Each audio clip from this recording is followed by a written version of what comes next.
यो भिडियोमा हामी स्युडो क्लासको बारेमा हेर्न लागिरहेको छौँ। स्युडो क्लास भनेको चाहिँ कुनै पनि एलिमेन्टको चाहिँ स्पेसल स्टेटलाई रिप्रेजेन्ट गर्छ। जस्तै अब हामीले एङ्कर ट्यागको बारेमा हेरेको थियौँ हैन, लिङ्कको बारेमा हेरेको थियो नि। इन लिङ्क भनेको चाहिँ 4 वटा स्टेटमा हुन्छ भनेर। एउटा भनेको चाहिँ सिम्पल एउटा लिङ्क भयो, त्यसै गरी भिजिटेड भयो हैन, त्यसै गरी त्यो एक्टिभ लिङ्क कसरी भन्ने, त्यसै गरी लिङ्कमा होभर गर्दाखेरि त्यसको कस्तो इफेक्ट देखाउने भन्ने जस्ता कुराहरू चाहिँ स्युडो क्लाससँग रिलेटेड थिए। अब एउटा फाइल नै बनाऊ र यसको बारेमा डिटेलमा हेरौँ है त। सबभन्दा पहिला मैले एउटा फाइल बनाउँछु। जस्तै मैले चाहिँ स्युडो लेख्नु पऱ्यो भने PSC स्युडो क्लास .html भनेर मैले नाम दिएँ हैन। त्यसभन्दा पछाडि यो फाइल क्रिएट हुँदैछ। त्यसपछि मैले बोइलर प्लेट्सलाई प्रयोग गरेँ र डकुमेन्टको ठाउँमा म स्युडो क्लास लेख्छु है त।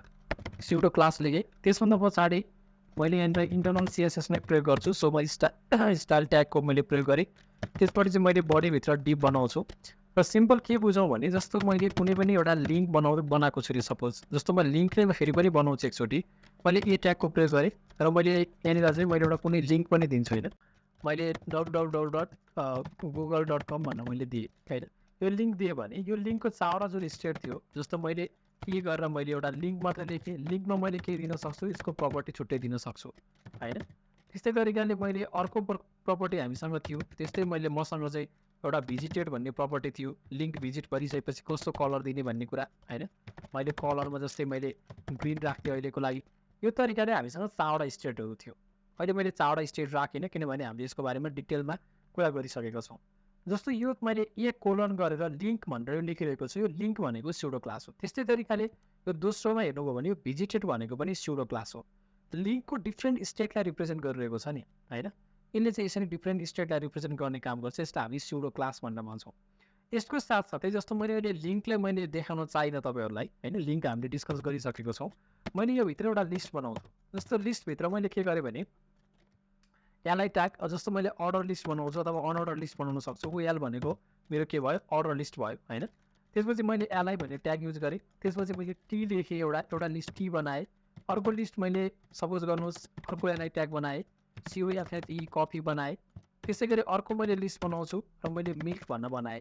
यो तिनवटा बनाउँदाखेरि अहिले त मैले के गरेको छु, अहिले आफैले दिएको लिङ्क हो होइन। स्ट्याटिक लिङ्क दिइरहेको, स्ट्याटिक मैले लिस्ट बनाइरहेको छु। यो डाइनामिक लिस्ट भयो भने यसको भ्यालु के हुन्छ मलाई थाहा हुँदैन, र फर्स्ट पोजिसनमा कुन लिस्ट आएर बस्छ त्यो पनि मलाई थाहा हुँदैन। त्यस्तो केसलाई मैले ह्यान्डल गर्नु पऱ्यो भने चाहिँ मैले प्रयोग गर्न सक्छु स्युडो क्लासको बारेमा। अब यसलाई कसरी ह्यान्डल गर्ने त? जस्तै मैले के गर्छु भने यो मेरो यो जुन ओएलभित्र जुन लिस्ट छ नि, अब के गर्छु यसलाई स्टाइल दिनको लागि सबभन्दा पहिला मैले लिस्टलाई मैले चुज गरेँ। अब एलआई भन्ने ट्यागको कुन स्टेटलाई त कसलाई चाहिँ मैले लिस्ट गर्ने त के भन्छ, कुनलाई चाहिँ मैले स्टाइल दिने त भन्दाखेरिमा मैले फर्स्ट चाइल्ड भनेर लेखेँ। मैले फर्स्ट चाइल्ड लेखेँ। त्यसपछि मैले फर्स्ट चाइल्डको कलर दिन्छु रेड भनेर। हेर्नुहोस् है, मैले यति गरेँ। त्यसपछि म गो लाइभमा क्लिक गर्छु। यो रन भइसकेको छ र तपाईँले देख्न सक्नुहुन्छ फर्स्टमा के भएको छ, टी भनेर रेड कलरमा आयो होइन। यसले के गर्यो, स्पेसल स्टेटलाई रिप्रेजेन्ट गर्यो क्या होइन। मैले फर्स्ट चाइल्डलाई मैले के गरेको, रेड कलर दिएको होइन। मलाई फर्स्ट चाइल्ड होइन लास्ट चाइल्डलाई मात्रै मलाई चाहिँ रेड कलर दिन मन लाग्यो भने हेर्नुहोस् त लास्टमा गएर बिल्क लागिरहेको छ, बिल्कमा रेड लागिरहेको छ।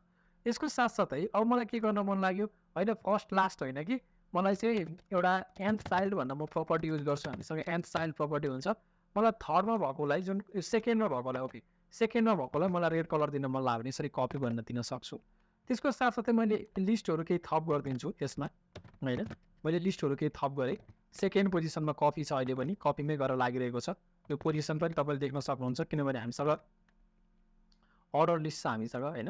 सो त्यसभन्दा पछाडि जस्तो मलाई के गर्न मन लाग्यो, अब मलाई एन्थ चाइल्ड भन्दा पनि एन्थ लास्ट चाइल्ड भन्ने मैले दिएँ। एन्थ लास्ट चाइल्ड भन्ने प्रपर्टी हुन्छ लास्टपट्टिबाट सेकेन्ड पोजिसन होइन। त्यो लास्टपट्टिबाट काउन्ट गर्न सुरु गर्यो एन्थ लास्ट चाइल्ड भन्ने प्रपर्टी युज गरेँ भने। त्यस्तै तरिकाले मैले अब एन्थ चाइल्ड भनेर मैले कुनै प्याटर्न पनि दिन सक्छु। एन्थ चाइल्ड भनेर लेखेँ। त्यसपछि यहाँ ब्राकेटभित्र मैले सपोज 3n मैले +0 गरेँ। अब यसले के आउटपुट दिन्छ पहिला हेर्नुहोस्। 3n + 0 भनेको के भयो त भन्दा सुरुमा भ्यालु कति छ, 0 छ। 0 भन्नुको मतलब के भयो, यसले कतै पनि लगाएन। त्यसपछि 0 पछि यसको भ्यालु कति भयो, 1 भयो। 1 भइसकेपछि के भयो, 3 × 1 कति हुन्छ, 1 + 0 1 + 0 कति, 3 × 1 भनेको 3 + 0 कति भयो, 3 भयो भनेपछि 3 पोजिसनमा लगाएँ। त्यसै गरी एनको भ्यालु 2 हुन्छ। 2 भइसकेपछि 3 × 2 कति भयो, 6 भयो होइन। 6 भएर यसरी आयो।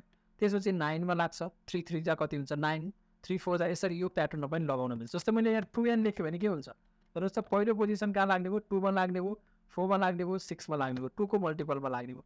तर मैले यसरी पछाडि 1 लेखेँ भने के हुन्छ हेर्नुहोस् 1 लेखेँ भने यता स्टार्टिङ पोइन्टमा n को भ्यालु 1 भएपछि कति हुन्छ फर्स्टमा 1 मा गएर लाग्छ त्यसभन्दा पछाडि n को भ्यालु 1 भयो यसको मतलब 2 + 1 3 भयो हैन 3 मा लाग्यो त्यसपछि n को भ्यालु 2 भयो 2 भइसकेपछि के भयो हाम्रो 5 मा पुग्यो n को भ्यालु जब हाम्रो 2 पुग्छ 2 भएपछि 2 2 जा 4 + 1 कति हुन्छ 5 हुन्छ। यसको बारेमा एउटा प्याटर्न हो तपाईँले बुझ्नु भएन भने नि त्यस्तो अप्ठ्यारो मान्नु पर्दैन। हामी फर्दर यसको बारेमा पनि पछि हामी जुन प्रोजेक्ट गर्छौँ हामी त्यसमा हामी सबै डिटेलमा हेरि नै हाल्छौँ। यसरी मैले nth चाइल्डको पनि डिटेलमा राखेँ nth लास्ट चाइल्डको पनि कुरा गरेँ nth फर्स्ट चाइल्डको पनि कुरा गरेँ हैन स्पेसिफिकमा गएर पनि लाउन सकिँदो रहेछ नि त हैन।